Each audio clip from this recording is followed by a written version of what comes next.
Brothers and sisters, this week I've been reading through the book of Ezekiel.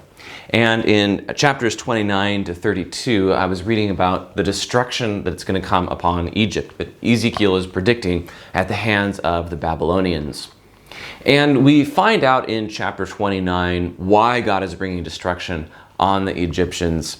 And it's effectively for their pride or their hubris. That is, they were thinking that they were the source of life, that they were strength. It says, because you said, the Nile is mine and I have made it. The Nile is really the source of all life in Egypt. That water that comes through the land of Egypt is all that makes that land inhabitable. And in fact, it was in the ancient days a wonderful, stable place to live because of the waters of the Nile.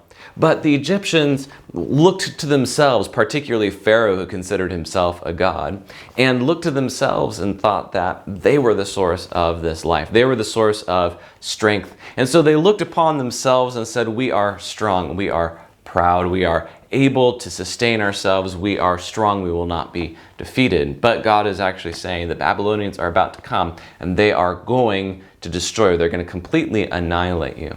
And God says that the result of this is so that they will know that I am Yahweh. That is what God says to them.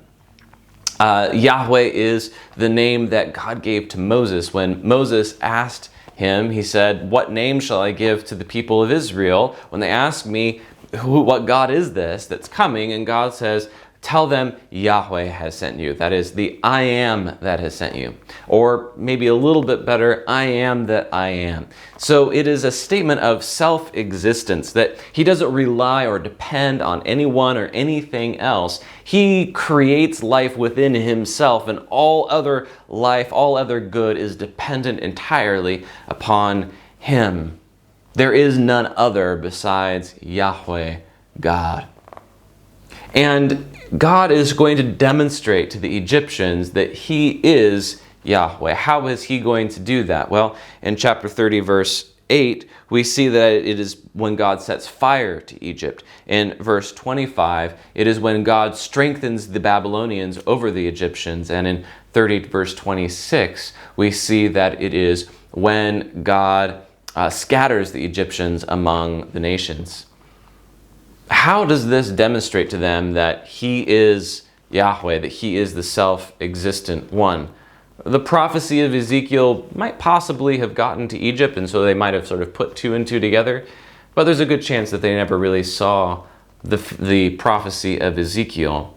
So what then? How does this demonstrate to the Egyptians that he is Yahweh, that God is the self-existent one?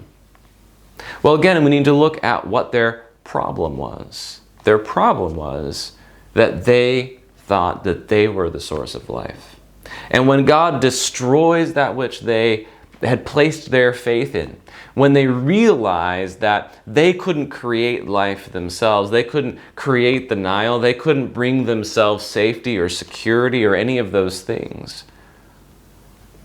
then they can understand that God is the one who created all things. That God is Yahweh.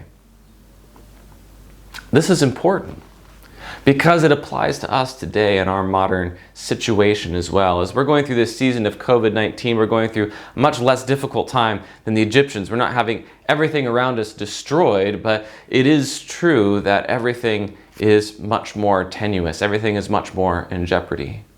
This is an opportunity to look at our lives and see what things were we relying on.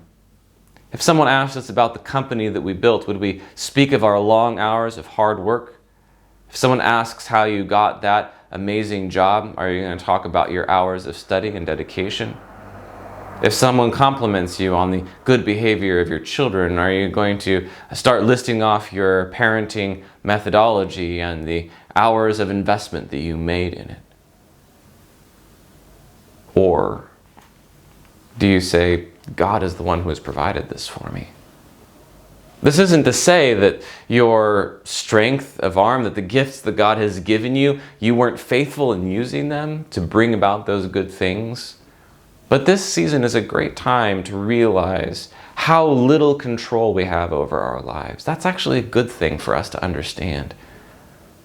Because when we understand how little control we have over our own lives, when we realize that we must be dependent on God every moment of our lives, then we will begin to understand that He is Yahweh, that He is God. Brothers and sisters, let us learn this lesson in this season as we look at what God is doing in our lives, at the areas of our lives that we thought were stable and firm and fixed, and we are realizing are temporary and fallible. Let us look to God and recognize that He is Yahweh.